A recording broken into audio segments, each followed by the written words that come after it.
Today I'm excited to be coming to you to talk to you about my book. I'll be sharing a video a week based upon the chapters of my book. Today I'm going to talk about the prologue.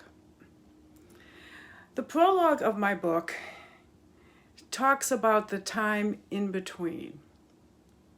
Between the time that I knew something had happened, but I didn't yet know the severity of the accident. The time between when I was at work and at the hospital.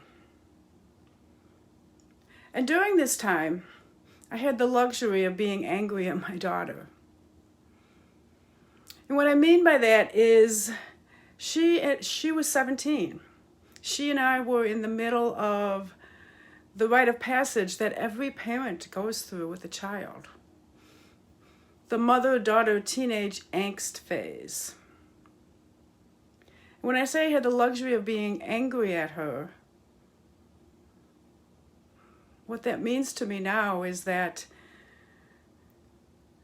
if she was still here, I would be angry with her, and we would be able to work through that anger and get to a point of being able to create a new relationship as she grew into an adult. And that's something that I didn't have. And that is another thing that I had to grieve. I had to grieve not being able to know Leah as an adult, not being able to move through that rite of passage in a way that helped both of us to understand each other better, like I did with my son. And so as I sat in the police car, racing to the hospital, not knowing what I would find when I got there, my mind was all over the place. I had no idea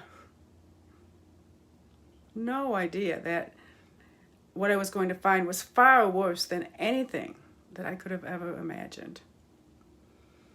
Leah and I had began to have some heartfelt talks. As a matter of fact, right before her accident, the day before her accident, we had a very close conversation. She was talking to me about how she was excited to go to homecoming the next day and to get ready to go to college.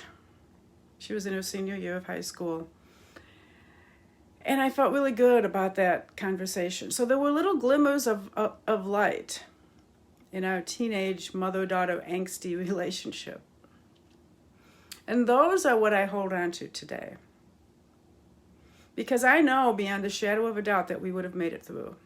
And that those conversations that we had that touched my heart, where I felt truly connected to her for who she was, are the gifts that she gave me so that I could move through my grief journey in the way that I did.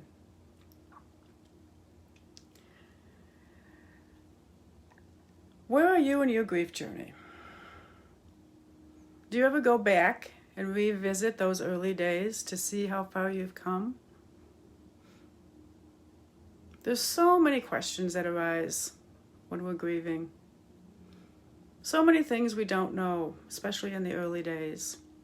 And in my prologue, I had no idea what I was going to find just an hour later than where I was.